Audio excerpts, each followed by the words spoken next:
तो हाँ जी, कैसे हैं सब लोग आप? होप सब लोग बहुत अच्छे होंगे। मैं भी बहुत अच्छा हूँ। और आज का वीडियो जो है वो बहुत इम्पोर्टेंट है, तो सबकी तरह मैं भी ऐसे ही बोलूँगा कि लास्ट तक ज़रूर देखिएगा। इम्पॉर्टेंट इसलिए है क्योंकि थोड़ा इन्फॉर्मेटिव है और मैंने ऐसा वीडियो पहले शूट नहीं किया है। ये मेरा पहला टाइम है। जैसे कि लास्ट वीडियो आपने देखी थी कि कार की धुलाई हुई थी और मैंने दिखाया था उसमें कि बहुत अच्छे से काम हुआ था। बट अनफॉर्चुनेटली एक हफ्ते के बाद मेरी गाड़ी जो है वो बंद हो गई। तो वॉशिंग की वजह से बंद नहीं हुई थी। वही मैं डिस्कस करना चाह रहा हूं इस वीडियो में, ताकि आप सब लोगों को मैं बता सकूं कि जो मेरे साथ हुआ वो आप सबके साथ नहीं होना चाहिए और आप सब लोग ध्यान रख सकें। बेसिकली मेरे साथ फ्रॉड कह सकते हैं आपकी। मैं बाल बाल बच गया हूं, ये आप कह सकते हैं कि अगर मैं थोड़ा ध्यान नहीं देता और शायद मुझे बहुत ज़्यादा पैसे भरने पड़ सकते थे। और बहुत ज़्यादा बोले तो लगभग जो एस्टिमेट था वो 1 लाख रुपए का था। मेरी गाड़ी डीजल इंजन है। मैंने सोचा नहीं था कि इतना बड़ा खर्चा आ सकता है और अगर आप आंखें खुली नहीं रखोगे तो नुकसान हो सकता है। जैसे मेरा नुकसान होते होते बच गया मैं। और वो होने वाला था कि जैसे कंगाली में आटा गीला। अगर सडनली आप सर्विस के लिए गाड़ी भेजते हैं सर्विस स्टेशन में और आपको ये बोल दिया जाए कि आपकी गाड़ी में ये खराब है वो खराब है और आपको 1 लाख रुपए लगेगा, जिसमें आपका इंजन भी सीज होने का खतरा है।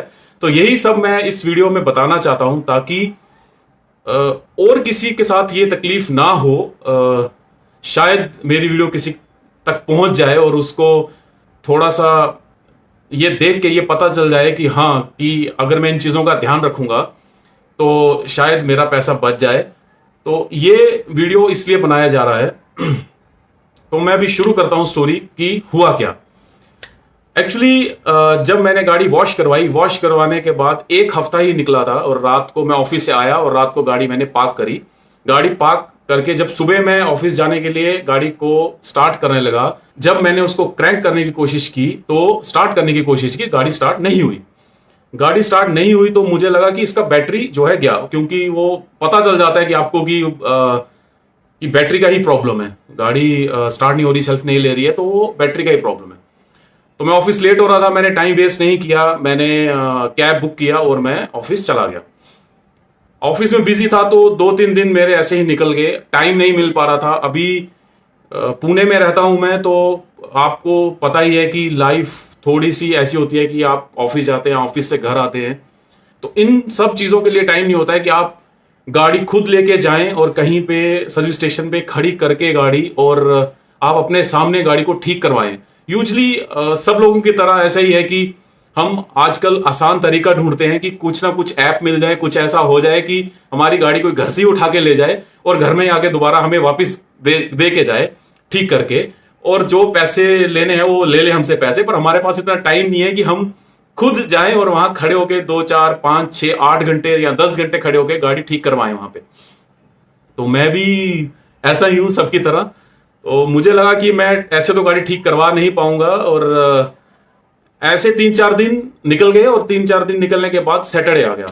सैटरडे को मैंने फ्राइडे को ही मैंने डिसाइड किया कि मेरे को कोई ऐप देखनी चाहिए ताकि वो घर से गाड़ी पिक करे और ले जाए, और क्योंकि मेरे को गाड़ी की जरूरत है। तो मैंने वही किया। एक रिनाउंड ऐप है, रिनाउंड कंपनी है, जिसका आजकल बहुत ज्यादा ऐड चल रहा है। तो हम कहीं भी कुछ फोन खोलते हैं, वीडियो खोलते हैं, तो हर बार उनका ऐड बार बार दिखता है, बार बार दिखता है। तो वो थोड़ा सा वो भी होता है कि जो बार बार आप देखते हो आपको लगता है कि यही सही है। तो मैंने जब उस ऐप को इंस्टॉल किया, अब मैं वो नाम नहीं लेना चाहता क्योंकि वो मुझे ठीक नहीं लगा, मैं नाम किसी का नहीं लूंगा, समझने वाले समझ सकते हैं। और ऐसी कोई भी ऐप हो सकती है, बहुत सारी ऐसी आजकल कंपनीज हैं जो कि ये सर्विस प्रोवाइड करती हैं। अभी हुआ क्या कि मैंने ऐप जो डाउनलोड की और उसमें मैंने देखा नॉर्मल उसमें पैकेजेस होते हैं, अलग अलग पैकेजेस होते हैं। आपने बेसिक सर्विस करवानी है, आपने बेसिक से एक लेवल ऊपर करवानी है, कुछ ज्यादा काम करवाना है, कैसे करवाना है। तो मैंने उसमें एक बेसिक से एक ऊपर लेवल मैंने जो है वो ऑप्ट किया और उसका कुछ 5,000 के आसपास बिल था और बिल मेरे को एडवांस में पे करना था। तो वो मैंने जो भी है वो बुक किया, पे किया 5,000 रुपीज, और उसके बाद सब कुछ हो गया। वही आपके पास मैसेज आ गए, आपके पास मेल आ गया, आपके पास कॉल आ गया। आपके घर के आसपास जो भी सर्विस स्टेशन है जो कि उस कंपनी के लिए काम करते हैं, यहाँ की मतलब भी ये भी हो सकता है कि उसी कंपनी के वो सर्विस स्टेशन हो, तो उनके लिए जो काम करते हैं वो आपको कांटेक्ट करते हैं और आपको बोलते हैं कि भाई ये आपका सर्विस इंजीनियर है, वो आएगा, आपसे बात करेगा। तो वैसे हुआ, मेरे पास कॉल आया, उन्होंने बोला कि सर गाड़ी आपने ऐसा ऐसा किया है, बुक किया है, और आपको पिकअप कहाँ से देना है। मैंने अपना एड्रेस दिया। एड्रेस देने के बाद वो बंदा आया। अब वो मुझे बोला कि सर मैंने फोन पे उनको बता दिया था कि मेरी गाड़ी स्टार्ट नहीं हो रही है, मैंने अभी बेसिक सर्विस जो है उसके लिए मैंने ऑप्ट किया है, बट आप एक एक्स्ट्रा बैटरी लेके आइए और जंप स्टार्ट गाड़ी कीजिए, लेके जाइए। अगर बैटरी जरूरत पड़ी डलवाने की, अगर चार्ज नहीं हो पाई तो मैं बैटरी भी डलवा दूंगा। तो वैसे ही उन्होंने किया, वो आए, ऑल्टरनेट बैटरी लेके आए और जंप स्टार्ट गाड़ी की। और उनको मैंने 2-3 काम बताए गाड़ी में, कि एक पहला जो मेरे गाड़ी में इश्यू था वो ये था कि लेफ्ट साइड सस्पेंशन में मेरे को इश्यू था। उसमें आप ये समझ लीजिए कि उसमें रैक में से या तो उसके शॉकर में से मेरे को जब भी गाड़ी कहीं ऑफ रोड होती थी या जो कोई गड्ढा वड्ढा आ जाता था तो आवाज करता था। लेफ्ट साइड वाला जो मेरा शॉकर है, जो सस्पेंशन है, जो कि टायर है, जो व्हील है, वो उससे साउंड आती थी, मुझे टक टक की नॉइज आती थी। दूसरा इशू जो मेरा ये था कि मेरी गाड़ी की पिकअप जो है वो काफी देर से मैं नोटिस कर रहा था कि मेरी गाड़ी की पिकअप बहुत ज्यादा कम हो गई है। मेरी गाड़ी जो है वो मैं डीजल गाड़ी यूज करता हूं, तो उसमें जो है बहुत ज्यादा पिकअप उसकी कम हो गई है। और मुझे लग रहा था शायद मैंने सर्विस जो है वो 1 साल होने को आया, इसलिए कुछ ऑयल वॉयल चेंज होगा, उससे कुछ फर्क पड़ जाएगा, कुछ ट्यूनिंग व्यूनिंग करेंगे वो तो ठीक हो जाएगी। तो दूसरा इशू ये मैंने उनको बोला कि आप लेके जा रहे हो गाड़ी, ये भी देखो। तीसरा ऑब्वियसली बैटरी, जो मैंने उनको बोला था कि ये बैटरी का इशू जो है वो मुझे दिख रहा है। फिर वो गाड़ी लेके गया, और अभी गाड़ी लेके जाने के बाद जो ड्रामा शुरू हुआ है वो मैं आपको इसी चीज के लिए ये मैं वीडियो आज बना रहा हूं। तो उनका पहला एस्टीमेट आता है, सर इस गाड़ी में तो बहुत काम है। सबसे पहला जो उन्होंने जो झूठ बोल सकता हूं, जो उन्होंने मुझे डराया, वो ये डराया कि आपकी गाड़ी में से सिर्फ आधा लीटर ही इंजन ऑयल निकला है। तो मैंने बोला कि मेरी सर्विस मैंने 8-9 महीने पहले सर्विस गाड़ी की करवाई थी, इंजन ऑयल चेंज करवाया था, ऐसा नहीं हो सकता है कि सिर्फ आधा लीटर ही। वो बोले सर वो जो इंजन से लीकेज था उसकी वजह से शायद वो सारा ऑयल निकल गया और आधा लीटर ही आपकी गाड़ी में तेल है, और ये अच्छा साइन नहीं है। इसी की वजह से आपका इंजन का परफॉर्मेंस जो है वो बहुत बहुत खराब है, और हम चेक कर रहे हैं अभी कि शायद यही रीजन है कि आपका इंजन जो है वो उतना एफिशिएंटली काम नहीं कर रहा है, और हमें इसका इंजन ओवरऑल करना पड़ेगा। मैंने बोला ठीक है, आप एक एस्टिमेट बनाइए। यूजुअली ये होता है, हर एक सर्विस स्टेशन वाला आपको कॉल करता है, फिर आपका कंसेंट लेता है, आपका अप्रूवल लेता है, फिर वो काम शुरू करता है। तो एक एस्टिमेट उन्होंने बना के दिया, और वो एस्टिमेट ऐसा था कि उन्होंने जो पहला एस्टिमेट दिया कि आपकी गाड़ी का जो स्टीयरिंग रैक है वो चेंज होगा लगभग 10,000 के आसपास, 10-12 हजार के आसपास। फिर उन्होंने बोला कि आपका जो नॉइज आती है लेफ्ट साइड व्हील से, वो बॉल जॉइंट आपका खराब है, वो चेंज होगा, वो रिप्लेस होगा, दोनों साइड चेंज करना पड़ेगा। तो उसका भी कुछ 6-7 हजार रुपए उन्होंने बोला।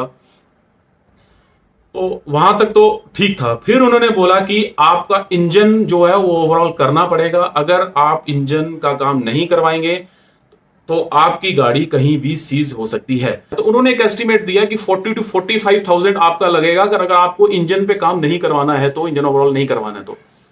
और हमारा सजेशन ये है कि अब आपकी गाड़ी कहीं भी सीज हो सकती है, आप डिसाइड कर लीजिए अगर आपको इंजन ओवरऑल करवाना चाहिए, और अगर वो आप करवाते हैं तो आपका 60,000 रुपए लगेगा। और टोटल एस्टिमेट उन्होंने बना दिया 80 से लेकर 1 लाख तक का।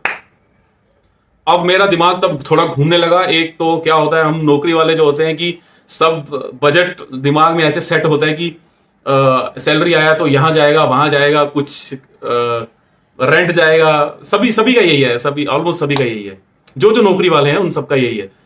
तो मुझे लगा कि मैं अभी 1 लाख रुपया, मेरे दिमाग में ये भी घूमने लगा यार मैं या तो गाड़ी बेच दूं तो मुझे लगा कि अभी मैं गाड़ी बेचूंगा, अगर जो खरीदने वाला होगा वो भी तो गाड़ी देख के ही लेगा। अब उसने मुझे डरा दिया था बहुत, तो मुझे लगने लगा कि मेरी गाड़ी बिकेगी भी नहीं। मैंने उसको मैंने बोला, मैंने टाइम लिया, मैंने बोला, मैंने बहुत रिक्वेस्ट करी लिटरली कि मेरे पास इतना पैसा नहीं है, थोड़ा सा मुझे बताओ कि क्या हो सकता है, थोड़ा जेन्युइनली बताओ कि अगर ये नहीं कर सकते ये कर सकते हैं। बट उसने नहीं मानी। तो मैं उसकी बातों में आने लग पड़ा था। मुझे ऐसा लग रहा था कि हाँ यार, ये तो सही बोल रहा है। आज मैं 50,000 60,000 के लिए या 1 लाख रुपए की अगर मैं छोड़ देता हूं, तो कल को मेरी इंजन सीज हो जाएगा सर, आपको 2 लाख खर्चा आ जाएगा, आपको 3 लाख खर्चा आएगा। सर आप सोचिए, आप अपनी फैमिली के साथ जा रहे हैं और आप ट्रैफिक में हैं, आप पुणे की ट्रैफिक में हैं, आप ट्रैफिक के बीच में आपकी गाड़ी का इंजन सीज हो गया। सर आप सोच सकते हैं कि आप क्या महसूस करेंगे। मैंने बोला भाई ये तो मैं थोड़ी देर के लिए परेशान भी हो गया। मैं क्या कर रहा था, एक बार फोन रख रहा था, फिर मैं जाता था, एक बार वाइफ से पूछता था, एक बार मैं अपने फ्रेंड को कॉल किया, मैंने अपने फादर को कॉल किया कि ऐसा ऐसा हो गया है कि अब मैं क्या करूं, मुझे बताओ थोड़ा सा। तो मतलब यूजुअली मिडिल क्लास ऐसे ही होते हैं, मुझे ऐसा लग रहा। तो मैं, हो सकता है कि किसी को 50-60 हजार या 1 लाख से फर्क ना पड़े, बट मेरे को तो फर्क पड़ा। तो इसलिए मुझे लगता है कि अगर मेरे जैसे जो लोग होंगे उनको मैं बताऊंगा, उन्हीं के लिए वीडियो है, ताकि उनको भी सुन के ऐसा एहसास होगा कि हाँ 60,000, 80,000 या 1 लाख रुपया जो है वो बहुत ज्यादा है।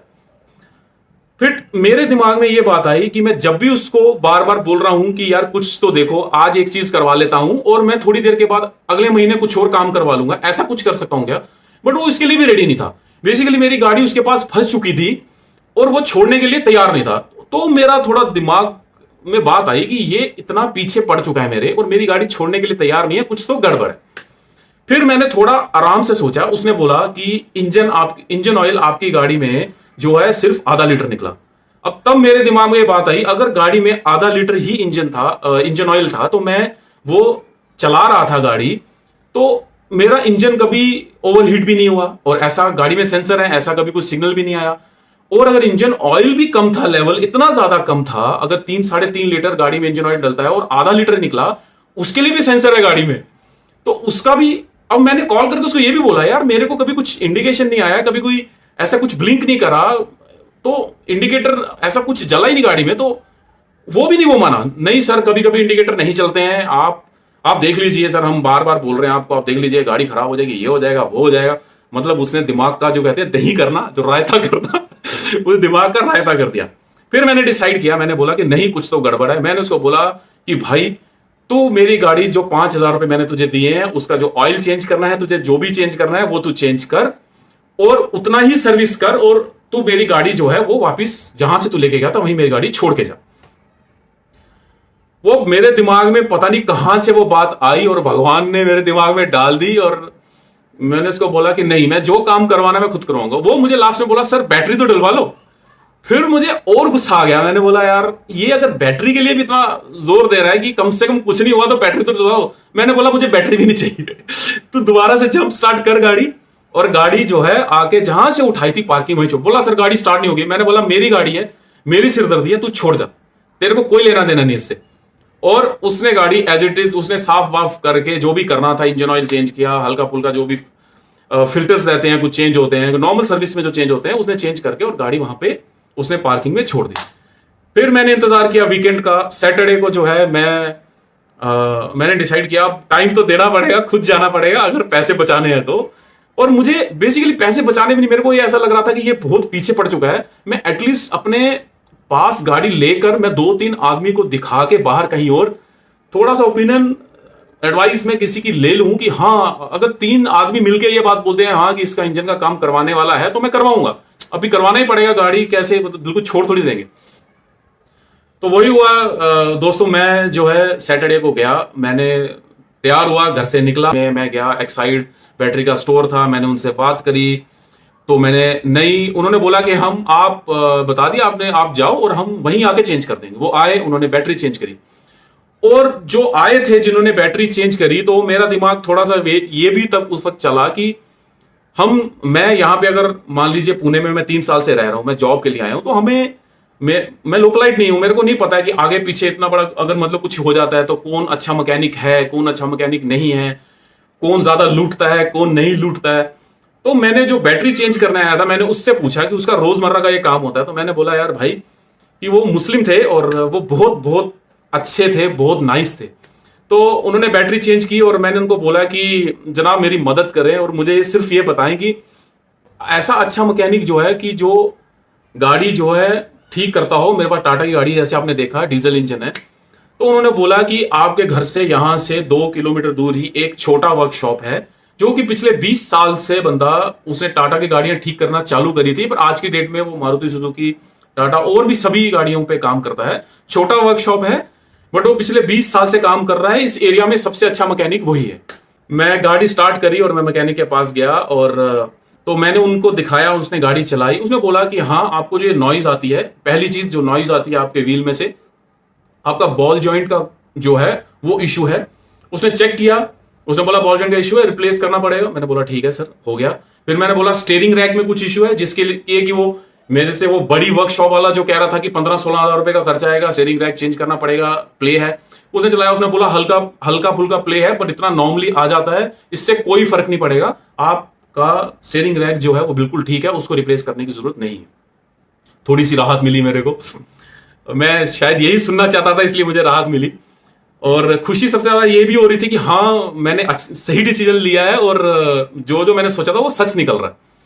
फिर उसके बाद फाइनली उसने गाड़ी, मैंने बोला कि मेरी गाड़ी का पिकअप का भी इशू है, एक बार प्लीज वो भी चेक कीजिए मेरी गाड़ी में। मुझे ऐसा, उसने गाड़ी चलाई, उसने खुद बोला कि गाड़ी की पिकअप बहुत ज्यादा कम है। पूरा एक्सलेट करने पे भी, पेडल प्रेस करने पे भी गाड़ी जो है वो नहीं, वो जो टॉर्क उसमें आना चाहिए वो नहीं आ रहा है। तो मैंने बोला बिल्कुल सही बोला आपने, इशू है। और तीसरा मैंने इशू बताया कि जो लीकेज का था, वो उन्होंने बोला कि अभी देख लेते हैं। लीकेज चेक करके उन्होंने बोल दिया कि जो आपकी टाइमिंग चेन, इंजन का जो टाइमिंग चेन वाला साइड होता है, वो जो कवर होता है, उसके ऊपर एक प्लेट रहती है, उस प्लेट का जो है सील है, वो सील खराब हो चुका है। वहीं से जो ऑयल जो है, वो जब गाड़ी आपकी चलती है तो वहां से ही ऑयल जो है वो बाहर निकलता है।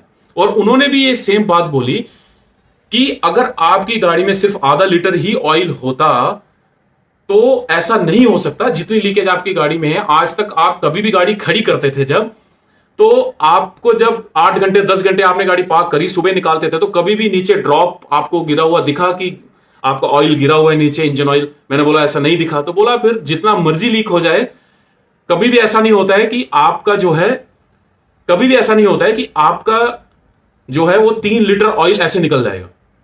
तो वो सरासर झूठ है। तो वो भी मुझे खुशी हुई। उन्होंने बोला कि गाड़ी के इंजन में कोई नॉइज नहीं है, कुछ प्रॉब्लम नहीं है। गाड़ी अगर आप उसको, उन्होंने गाड़ी को हैंग किया, उस गाड़ी का एक्सेलेरेट करके देखा, उन्होंने बोला कि इंजन जो है वो हम एक्सेलेरेट कर रहे हैं तो इंजन बराबर रिस्पॉन्ड भी कर रहा है, बट मामला कुछ और है, इंजन का इशू नहीं है। तो उन्होंने क्या बोला कि आपकी गाड़ी टर्बो चार्जर है इस गाड़ी में, और गाड़ी का पिकअप, मेरे को ऐसा, मेरा ओपिनियन है, मेरे को ऐसा लग रहा है कि इसका जो बूस्टर रहता है, एक इलेक्ट्रॉनिक पार्ट होता है जो कि टर्बो चार्जर के साथ अटैच्ड होता है, इंजन और टर्बो चार्जर के बीच में रहता है, वो बूस्ट करने के लिए। उसमें मुझे इश्यू लग रहा है, उस स्विच में, इलेक्ट्रॉनिक पार्ट में इश्यू लग रहा है। बट प्रॉब्लम यह है कि आज मेरा बॉस नहीं है यहां पे, और अगर मैं वो रिप्लेस करने जाता हूं तो मुझे आपको वो खरीदना पड़ेगा 2,500 रुपए का, और अगर वो प्रॉब्लम 1% नहीं निकला तो वो वापस नहीं लेगा। तो आज हम खाली बॉल जॉइंट का काम करते हैं और उस प्लेट का काम करते हैं जिससे ऑयल लीक हो रहा था। मैंने बोला चलेगा। फिर बात आई खर्चे की दोस्तों, और आप बिलीव नहीं करेंगे कि जिस काम के लिए वो बड़ी वर्कशॉप वाला और रिनाउंड कंपनी है, जो सर्विस प्रोवाइडर्स हैं, जिनकी एप्स हैं, और जिस काम के लिए वो 20,000 रुपए, 22,000 रुपए या 25,000 रुपए मेरे को एस्टिमेट दे रहे थे, वो बॉल जॉइंट जब मैंने खुद जाके दुकान से स्पेयर पार्ट परचेज किया और वो रिप्लेस किया, और उसके सिर्फ 3,000 रुपए लगे, सिर्फ 3,000 रुपए, जिसके लिए वो कोट कर रहे थे लगभग 20,000 रुपए। और जिस टाइमिंग का काम करने के लिए वो बोल रहे थे टाइमिंग चेन पे काम होगा, यहां से लीकेज है, ये हो गया है, वो हो गया है, उसका वो फिर से 20-25,000 एस्टिमेट दे रहे थे, मेरे को कोट कर रहे थे। वो एक सील चेंज करी, और सील 350 रुपए की सील थी, और 300 रुपए की लेबर थी उस पर। तो वो सारा काम मेरा जो है, जो कि 40-45 हजार का था, वो मेरा काम गाड़ी पे हुआ, आप बिलीव नहीं करेंगे, 4,800 रुपए का। 4,800, सिर्फ 4,800 रुपए का वो काम था, जिसके लिए मेरे को उन लोगों ने इतना डराया कि मैं सच में थोड़ी देर के लिए तो डर भी गया था। और खुशी तो थी। फिर उन्होंने मेरे को जो है मंडे को बुलाया, मंडे में वहां गया, उन्होंने स्विच लाया और वो स्विच चेंज किया। और आप बिलीव नहीं करेंगे कि वो स्विच चेंज करते ही, और उन्होंने इंस्टॉल भी नहीं किया, पहले टेम्परेली ऐसे ही साथ में अटैच किया, ताकि अगर ये प्रॉब्लम नहीं हुई तो हम इसको नहीं चेंज करेंगे। मतलब कि आप ये सोचने की कोशिश कीजिए, एक साइड वो वर्कशॉप वाले हैं जो कि लूट रहे हैं हमें, जो कि आम इंसान को, जिसके पास टाइम नहीं है, कोई नौकरी पेशा आदमी है, वो लूट रहे हैं उनको। और इधर और उनको कोई कमी नहीं है मतलब कि उनको पैसों की कमी नहीं है। यहां जो छोटी सी वर्कशॉप खोल के बंदा बैठा है, छोटी सी, जिसकी वर्कशॉप है सिर्फ, मतलब कि आप ये समझेंगे कि 2 दुकानें जोड़ लेंगे तो इतनी वर्कशॉप है, 2 गाड़ियां एक साथ खड़ी हो सकती हैं। जिसको लालच नहीं है बेसिकली, वो ये बोल रहा है कि आप 2,500 भी क्यों खर्च करो। उस दिन ये मेरे को एहसास हुआ कि इंसानियत होनी बहुत जरूरी है, और बिना इंसानियत के कुछ नहीं है। तो उसने वो चेंज किया। चेंज करने के बाद जैसे ही गाड़ी चलाई गई, और आप बिलीव नहीं करेंगे, गाड़ी बिल्कुल नॉर्मल थी, गाड़ी में कुछ इश्यू नहीं था, पिकअप वापस आ चुका था, टर्बो चार्जर मेरा काम करने लग पड़ा था। और अभी पैसों पे आएंगे, तो पैसों पे आएंगे, जैसे मैंने आपको बोला कि इस स्विच को मिला के लगभग मेरा खर्चा होगा 6,000 रुपए। 6,000 रुपए मेरा खर्चा हुआ, और 6,000 रुपए की मैंने बैटरी डाली। मेरा 12,000 में काम हो गया, जो कि मेरे को वहां पे 1,00,000 रुपया वो बोल रहे थे, और वो गाड़ी भी नहीं छोड़ रहे थे। तो दोस्तों मैं यही बताना चाह रहा हूं कि प्लीज, टाइम किसी के पास नहीं है, बट अगर कभी भी आपको ऐसा लगता है तो उनकी बातों में मत आइए, फंसिए मत। ये एक गलत चीज है, इंसानियत होनी बहुत जरूरी है।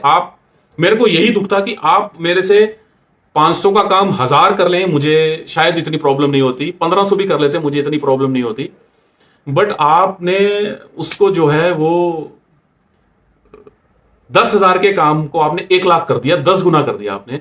वो बहुत बहुत गलत है, और वो मुझे अच्छा नहीं लगा। इसलिए मैं ये चाहता था कि मैं आप सबके साथ ये शेयर कर सकूं, एटलीस्ट जो ये देखे वो उसको ये पता चले कि ऐसा भी काम चल रहा है यहां पे, और ऐसे भी लोग हैं जो कि आपको लूट रहे हैं।